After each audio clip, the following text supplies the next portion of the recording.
ದೇಶದ ಬಂಡವಾಳಶಾಹಿ ವ್ಯವಸ್ಥೆ ಬಡವರಿಗೆ ಶಿಕ್ಷಣ ಉದ್ಯೋಗ ಕೊಡುವುದು ಇರಲಿ, ಮುಂದಿನ ದಿನಗಳಲ್ಲಿ ಉಸಿರಾಟಕ್ಕೆ ಆಮ್ಲಜನಕವನ್ನ ಕೊಡದೆ ಇರುವ ಸಂದರ್ಭ ಬರಬಹುದು ಎಂದು ಚಿಂತಕ ಹಾಗೂ ಅಂಕಣಕಾರ ಶಿವಸುಂದರ್ ಭವಿಷ್ಯ ನುಡಿದರು. ಮೈಸೂರು ಜಿಲ್ಲೆಯ ಹುಣಸೂರು ತಾಲೂಕಿನ ರತ್ನಪುರಿ ಗ್ರಾಮದಲ್ಲಿ ಶನಿವಾರ ಜೆಕೆ ಫಂಕ್ಷನ್ ಹಾಲ್ನಲ್ಲಿ ನಡೆದ ಅರಿವಿನ ಚಾವಡಿ ಕಾರ್ಯಕ್ರಮದಲ್ಲಿ ಸಂವಿಧಾನದ ಮುಂದಿರುವ ಸವಾಲುಗಳು ವಿಷಯ ಕುರಿತು ಮಾತನಾಡಿದರು. ಶಿಕ್ಷಣದಲ್ಲಿ ಸಮಾನತೆ ಇಲ್ಲವಾಗಿದ್ದು, ಶಿಕ್ಷಣ ಮತ್ತು ಉದ್ಯೋಗದಲ್ಲಿ ಖಾಸಗೀಕರಣ ವ್ಯಾಪಕವಾಗಿ ಆಳುವ ಸರ್ಕಾರದ ಶಾಸಕರು ಮತ್ತು ಮಂತ್ರಿಗಳು ವ್ಯಾಪಾರೀಕರಣ ಮಾಡಿಕೊಂಡಿರುವುದರಿಂದ ಬಡವರು ಮತ್ತು ದಲಿತರ ಮಕ್ಕಳಿಗೆ ಉನ್ನತ ಮಟ್ಟದಲ್ಲಿ ಯಾವುದೇ ಅವಕಾಶ ದೊರೆಯದಂತೆ ತಂತ್ರಗಾರಿಕೆ ನಡೆಸ್ತಾ ಇದ್ದು, ಸಂವಿಧಾನದ ಆಶಯವನ್ನ ಈಡೇರಿದಂತೆ ಮಾಡಿದ್ದಾರೆ ಎಂದು ತಿಳಿಸಿದರು. ಯಾವುದೇ ವ್ಯಕ್ತಿ ಪ್ರಶ್ನಿಸುವವನ ವಿರುದ್ಧ ಬೇಡವಾದ ವಿಷಯಗಳನ್ನು ಅವರುಗಳ ಮೇಲೆ ಹೇರಿ ದೇಶದ್ರೋಹ ಪಟ್ಟಗಟ್ಟಲಾಗುತ್ತಿದೆ. ಆದ್ದರಿಂದ ಸಂವಿಧಾನದ ಅಪಾಯಬುದ್ಧದಲ್ಲಿದ್ದು ಅದರ ರಕ್ಷಣೆ ಮತ್ತು ನ್ಯಾಯಬದ್ಧ ಹೋರಾಟ ಅನಿವಾರ್ಯವಾಗಿದೆ ಎಂದು ತಿಳಿಸಿದರು. ವಿಚಾರವಾದಿ ಫೀರ್ ಬಾಷಾ ಮಾತನಾಡಿ, ಶ್ರೇಣೀಕೃತ ವ್ಯವಸ್ಥೆಯಿಂದ ದೇವರ ಹೆಸರಿನಲ್ಲೂ ತಾರತಮ್ಯವಿದ್ದು, ಶ್ರೀರಾಮ ಎನ್ನುವ ದೇವಾಲಯಗಳು ದಲಿತರ ಕೇರಿಯಲ್ಲಿ ಇರುವುದು ಸಹ ಅಪರಾಧ. ಅದು ಸಹ ಸವರ್ಣೀಯರ ಕೇರಿಯಲ್ಲಿ ಇರಬೇಕು. ಇದನ್ನು ಸಹ ನಿಯಂತ್ರಣ ಮಾಡಲಾಗ್ತಾ ಇದೆ.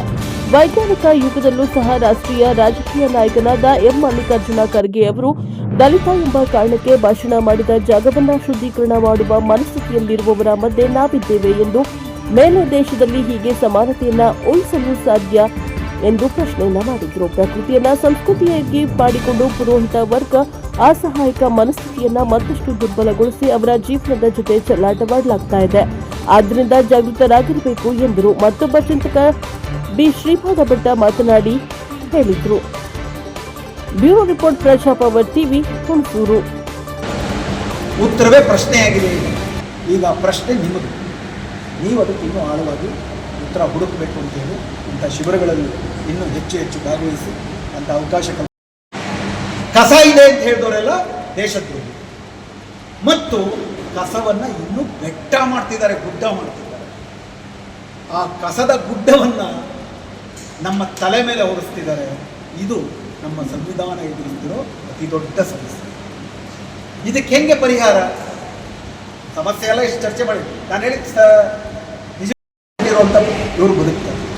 ಈ ಬಂಡವಾಳಶಾಹಿ ವ್ಯವಸ್ಥೆ ನಿಮಗೆ ಶಿಕ್ಷಣ ಕೊಡೋದಿರಲಿ, ಉದ್ಯೋಗ ಕೊಡೋದಿರಲಿ, ಆಮ್ಲಜನಕವೂ ಕೊಡದೇ ಇರುವಂಥ ಸಂದರ್ಭ ಬರ್ತದೆ. ಏನು ಮಾಡಬೇಕು? ಮತ್ತು ನೋಡಿ ಓದಿ ಇವತ್ತು ನಾವು ಎಷ್ಟು ಜನ ವೋಟ್ ಹಾಕ್ತೇವೆ? ಇಲ್ಲ.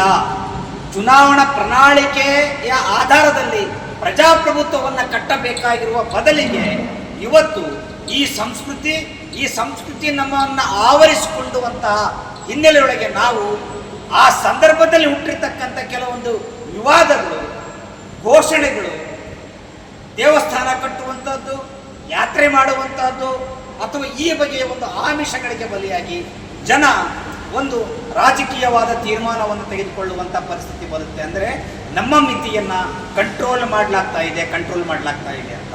ಇವತ್ತಿಗೂ ಕೂಡ ಭಾರತ ದೇಶದ ಪ್ರಭುತ್ವ ವ್ಯವಸ್ಥೆ ಏನಿದೆಯಲ್ಲ, ಯಾವುದನ್ನು ರಾಷ್ಟ್ರೀಯ ಸಂಸ್ಕೃತಿ ಅಥವಾ ಕಲ್ಚರಲ್ ನ್ಯಾಷನಲಿಸಮ್ ಅಂತ ಕರೀತಾರೆ, ಸಾಂಸ್ಕೃತಿಕ ರಾಷ್ಟ್ರೀಯತೆ ಅಂತ ಏನು ಕರೀತಾ ಇದ್ದಾರಲ್ಲ, ಈ ಸಾಂಸ್ಕೃತಿಕ ರಾಷ್ಟ್ರೀಯತೆ ಅನ್ನುವಂಥದ್ದು ಏನಿದೆಯಲ್ಲ, ಇದು ಬಹಳ ಸ್ಪಷ್ಟವಾಗಿರುವಂತಹ ಆಳುವ ವರ್ಗವನ್ನು ಇನ್ನೊಂದಿಷ್ಟು ನಾಶ ಮಾಡುವಂತಹ, ಆಳುವ ವರ್ಗದ ಮೇಲೆ ಸಂಪೂರ್ಣ ಹಿಡಿತವನ್ನು ಸಾಧಿಸುವಂತಹ ಒಂದು ರಾಜಕೀಯ ಸಿದ್ಧಾಂತವಾಗಿದೆ. ಇವರು ಹೇಳುವಂಥದ್ದು ಏನು ಅಂತಂದರೆ ಸಾಂಸ್ಕೃತಿಕ ರಾಷ್ಟ್ರೀಯತೆ ಅಂತ ಹೇಳ್ತಾರೆ. ಆದರೆ ಇದು ಸಾಂಸ್ಕೃತಿಕ ರಾಷ್ಟ್ರೀಯತೆಯಲ್ಲ, ಇದು ರಾಜಕೀಯವಾಗಿರುವಂತಹ ಒಂದು ಸಿದ್ಧಾಂತ. ಇದು ಮೊದಲಿಗೆ ಅದು ರಾಷ್ಟ್ರೀಯತೆ ಕೂಡ ಅಲ್ಲ ಎನ್ನುವಂಥದ್ದನ್ನು ನಾವು ಗಮನಿಸಬೇಕು. ರಾಷ್ಟ್ರೀಯತೆ ಹೆಂಗಿದೆಯೋ ಹಾಗೆ ಇರಲಿ ಅಂತ ಹೇಳ್ತಾರೆ. ಗರ್ಭಗುಡಿಯಲ್ಲಿ ಆ ಊರಿನ ಹೊಲೆಯನನ್ನ, ಮಾದಿಗನನ್ನ, ಅಸ್ಪೃಶ್ಯನನ್ನ ಇವತ್ತಿನ ಸಂದರ್ಭದಲ್ಲಿ ನಾನು ಪೂಜೆ ಮಾಡುವ ಸಂದರ್ಭದಲ್ಲಿ ಬಂದು ನಿಲ್ತೇನೆ ಅಂತ ಅಂದರೆ ಬಿಡ್ತಾರ?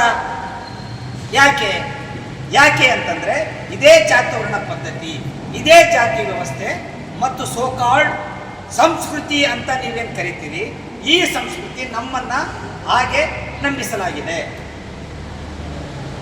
ನಮ್ಮ ದೊಡ್ಡ ದೊಡ್ಡ ವೈಜ್ಞಾನಿಕ ಆವಿಷ್ಕಾರಗಳು, ಇಷ್ಟು ದೊಡ್ಡ ಬಂಡವಾಳ, ಮಂಗಳ ಗ್ರಹಕ್ಕೆ ಉಡಾವಣೆ ಎಲ್ಲ ಇದ್ರೂ ಕೂಡ ಮಲ್ಲಿಕಾರ್ಜುನ್ ಖರ್ಗೆ ಅವರು ಭಾಷಣ ಮಾಡಿರ್ತಕ್ಕಂಥ ಒಂದು ವೇದಿಕೆಯನ್ನ ಶುದ್ಧೀಕರಣ ಮಾಡ್ತಾರೆ ಅಂತಂದ್ರೆ ಇದು ಏನರ್ಥ?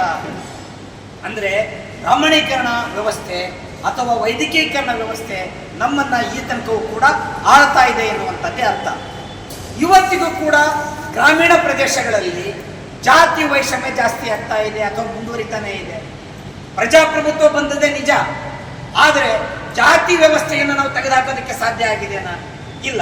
ಯಾಕೆ ಅಂತಂದರೆ ನಮ್ಮ ಗ್ರಾಮೀಣ ಪ್ರದೇಶದ ಯಜಮಾನರಿಗೆ ಸ್ವಲ್ಪ ಹಿರಿಯರಿಗೆ ಕೇಳಿದರೆ ಅವರೇನು ಹೇಳ್ತಾರೆ, ಇಲ್ಲಪ್ಪ ನೀವು ಎಷ್ಟಾದರೂ ಓದ್ರಿ, ಏನಾದರೂ ರಾಜಕೀಯ ಮಾಡಿರಿ, ಆದರೆ ಊರಿನ ಸಂಸ್ಕೃತಿಯನ್ನು ಉಳಿಸಬೇಕು ಅಂತ ಹೇಳ್ತಾರೆ.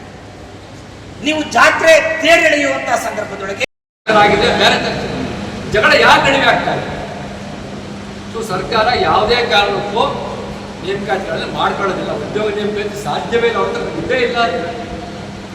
ಮನಿ ಅಟ್ಟಾಲ್ ಸಿದ್ದರಾಮಯ್ಯನವರು ಹೇಳಿದರು, ಈ ಗ್ಯಾರಂಟಿ ತಂದಾಗ 52,000 ಕೋಟಿ ಗ್ಯಾರಂಟಿ ಖರ್ಚಾಗುತ್ತಲ್ಲ, ಅದನ್ನು ಹೆಂಗೆ ಬ್ಯಾಲೆನ್ಸ್ ಮಾಡ್ತೀರ ಅಂತಂದರೆ ಕೇಂದ್ರ ಸರ್ಕಾರದಿಂದ ಬರುವಂತಹ ಅನುದಾನವನ್ನು ಬಳಸ್ಕೊಂತೀವಿ, ಆಡಳಿತವನ್ನು ಸುಧಾರಣೆ ಮಾಡ್ತೀವಿ, ಆ ಮೂಲಕ ಉಳಿಸ್ತೀವಿ, ಭ್ರಷ್ಟಾಚಾರ ನಿಲ್ಲಿಸ್ತೀವಿ ಎಲ್ಲ ಹೇಳಿದರು. ಭ್ರಷ್ಟಾಚಾರ ನಿಂತಿಲ್ಲ, ಆಡಳಿತ ಸುಧಾರಣೆ ಆಗಿಲ್ಲ. ಹೋಗ್ಲಿ, ಸರಳವಾದ ಆಡಳಿತ ನಡೆಸ್ತಾ ಇದ್ದಾರ. ಎಲ್ಲ ನಿಗಮ ಮಂಡಳಿಗಳನ್ನ ಕ್ಯಾಬಿನೆಟ್ ದರ್ಜೆಗೆ ಏರಿಸ್ತಾ ಇದ್ದಾರೆ. ಮುಂಚೆ ರಾಜಕೀಯ ಕಾರ್ಯದರ್ಶಿಗಳನ್ನ ಅವ್ರನ್ನ ರಾಜಕೀಯ ಕಾರ್ಯದರ್ಶಿಗಳನ್ನ ತಗೊಳ್ತಾ ಇದ್ದಾರೆ, ಕಾರ್ಗಳು ತಗೊಳ್ತಾ ಇದ್ದಾರೆ. ಸರಳತೆಯೂ ಇಲ್ಲ, ಭ್ರಷ್ಟಾಚಾರವೂ ಇಲ್ಲ. ಹಾಗಿದ್ದರೆ ಗ್ಯಾರಂಟಿ ಬರುವಂಥ ದುಡ್ಡನ್ನು ಕಾಂಪನ್ಸೇಟ್ ಮಾಡ್ತಾ ಇದ್ದಾರೆ, ಅದನ್ನು ಮಾಡ್ತಾ ಇಲ್ಲ. ಇವೆಲ್ಲವೂ ಎಲ್ಲಿ ಪರಿಣಾಮ ಆಗ್ತಾ ಇದೆ? ನೇಮಕಾತಿಗೆ ಪರಿಣಾಮ ಆಗ್ತಾ ಇದೆ. ನೇಮಕಾತಿ ಮಾಡಿದ್ರೆ ದುಡ್ಡಿಲ್ಲ, ಸಂಬಳ ಕೊಡ್ಬೇಕಲ್ಲ. ಕಾಯಂ ನೇಮಕಾತಿ ಮಾಡಿದ್ರೆ 40,000 ಕೊಡಬೇಕು. ಅತಿಥಿಯಾಗಿ ತೊಗೊಂಡ್ರೆ, ಗೆಸ್ಟ್ ಟೀಚರ್ನು ಗುತ್ತಿಗೆದಾರ ತೊಗೊಂಡ್ರೆ 20,000 ಕೊಡ್ಬೋದು. ಹೈರ್ ಅಂಡ್ ಫೈರ್ ಇದೆ. ಆ ರೀತಿಯ ಹೋರಾಟ ಕಟ್ಟಕ್ಕೆ ಸಾಧ್ಯವೇ ಇಲ್ಲ. ಯಾಕಂದ್ರೆ ಅಸಮಾನತೆ ಸೃಷ್ಟಿ ಮಾಡಿಬಿಟ್ಟಿದ್ದಾರೆ. ಅಗಾಧವಾದ ಇನ್ಇಕ್ವಾಲಿಟಿ ದೇಶ ಇವತ್ತು. ಅಗಾಧವಾದ ಇನ್ಇಕ್ವಾಲಿಟಿ ಗೊತ್ತಿದ್ದಾವೆ. ಸಂಪತ್ತಿ ಎಷ್ಟು ಪ್ರಮಾಣ ಮಡಿಯಲ್ಲಿ ಎಷ್ಟು ಸಂಪತ್ತಿದೆ, ಎಷ್ಟು ಪ್ರಮಾಣ ಮಡಿಯಲ್ಲಿ ಎಷ್ಟು ಸಂಪತ್ತಿದೆ ಅಂತ ಕಣ್ಣೆದುರಿಗೆ ನೋಡ್ತಾ ಒಂದೊಂದು ಊರಲ್ಲಿ ಅಸಮಾನತೆ ಇದೆ. 80ರ ದಶಕದಲ್ಲಿ ಅಷ್ಟೊಂದು ಅಸಮಾನತೆ ಇರಲಿಲ್ಲ. ಅಗಾಧ ಅಸಮಾನತೆಯನ್ನು ಸೃಷ್ಟಿ ಮಾಡಿ, ಅಗಾಧ ಅಸಮಾನತೆ, ರಿಲೇಟಿವ್ ಪಾವರ್ಟಿ ಇರೋದು ಅತಿಯಾಗಿದೆ ಮಾಡಿ, ಒಂದು ವರ್ಗದವರು ಕೆಲಸ ಮಾಡ್ಕೊಂಡಿರ್ತಾರೆ, ಇನ್ನೂ ಮೆಜಾರಿಟಿ ನೀವು ಕೆಲಸ ಮಾಡಬೇಡ ಹೋರಾಟ ಮಾಡಿದ್ರೆ ಯಾವುದೇ ಜನತೆ ಹೋರಾಟಕ್ಕೆ ಬರೋಕ್ಕೆ ಸಾಧ್ಯವೇ. ಆ ಕಾಲ ಹೋಗಿದೆ. 80ರ ದಶಕದ 90ರ ದಶಕದ DSI ಚಳವಳಿ ಕಟ್ಟಿದಂಥ ಕಾಲ ಹೋಗಿದೆ. ಬೆಟ್ಕೋಟೆಯವರಿಗೂ ಗೊತ್ತು, ಆನಂದರಿಂದ ಸಂತೋಷ. ಹಾಗೆ ಕಾರ್ಯಕರ್ತರು ಮನೆಗೆ ಹೋದ್ರೆ ನನ್ನ ಮಗಳು ಬಿಸ್ಕಿಟ್ ಪ್ಯಾಕ್ ತರ್ತಾನೆ ಅಪ್ಪಂತ ನೋಡ್ತಾ ಇದ್ದಂಥ ಕಾರ್ಯಕರ್ತ ಬಿಸ್ಕಿಟ್ ಪ್ಯಾಕ್ ತೊಗೊಂಡೋಗಾಗ್ತಿರ್ಲಿಲ್ಲ ಅವಾಗ. ಕುರಿತು ಮಾತಾಡಿದ ಸಂಗತಿಗಳು ಅವರ ಅರಿವಿಗೆ ಪೂರಕವಾಗಿ ಬಹಳಷ್ಟು ಸಂಗತಿಗಳಿದ್ದಾವೆ. ಈ ನಿಟ್ಟಿನಲ್ಲಿ ಚಿಂತನೆಗೆ ಒಳಗಾಗಬೇಕು. ಮತ್ತು ಅವರ ಪೋಷಕರಾದಂಥ ಇತರ ನಾವು ಹೇಗೆ ನಮ್ಮ ಸಮಾಜ ಮತ್ತು ನಮ್ಮ ಸಂಸಾರಗಳನ್ನ ಹೇಗೆ ಮುಂದೆ ತೊಗೊಂಡೋಗ್ಬೇಕು ಅನ್ನೋ ನಿಟ್ಟಿನಲ್ಲಿ ನಾವು ಪ್ರಯತ್ನ ಹಾಕೋಣ ಅಂತೇಳಿ ಹೇಳ್ತಾ ನನ್ನ ಅನಿಸಿಕೆ. ಅವರಿಗೆ ಆದಂತಹ ಇದು ವಲಸೆಯನ್ನು ನಿಲ್ಲಿಸ್ಬೋದು. ನಾವು ವಲಸೆ ನಡೀತಾ ಇದೆಯಲ್ಲ, ಭಾರತದ ದೊಡ್ಡ 2ನೇ ಸಮಸ್ಯೆ ವಲಸೆ. 44% ವಲಸೆ ನಡೀತಾ ಇದ್ದಾರೆ. ದೊಡ್ಡ ಮಟ್ಟದ ಅಸಮಾನತೆ ಸೃಷ್ಟಿ ಮಾಡ್ತಾರೆ ಮತ್ತು ಬಡತನ ಸೃಷ್ಟಿ ಮಾಡ್ತಾರೆ. ವಲಸೆ ಬರ್ತಿರೋರೆಲ್ಲರೂ ಬಹುತೇಕರು ಪರಿಶಿಷ್ಟ ಸಮುದಾಯದ ವಂಚಿತ ಸಮುದಾಯದವರೇ. ಅದನ್ನು ತಡಿಬೋದಲ್ವ? ಕ್ಲಸ್ಟರ್ ವೈಸ್ ಉದ್ಯೋಗ ಸೃಷ್ಟಿ ಮಾಡಿದರೆ ಅದನ್ನು ಮೂಮೆಂಟಾಗಿ ಮಾಡೋಣ, ಮೂಮೆಂಟಾಗಿ ಕಟ್ಬೋದಲ್ಲ. ಅದು ಆಯಾ ಜಿಲ್ಲೆಗಳಿರುವಂಥ ಸಂಘಟನೆಗಳಿಗೆ ವಹಿಸ್ಬಿಡಿ. ಆ ಕುಟುಂಬಗಳಿಗೆ ಏನೇನೋ ಉದ್ಯೋಗ ಸೃಷ್ಟಿ ಮಾಡ್ಬೋದು, ಸಂಘಟನೆ ಕೊಡ್ಬೋದು. ಸುಮ್ಮನೆ ಒಂದು ಹೋಗ್ತು ಕೇಳ್ತಾ ಇದ್ದೀವಿ. ನವೀನ್ ತೇಜಸ್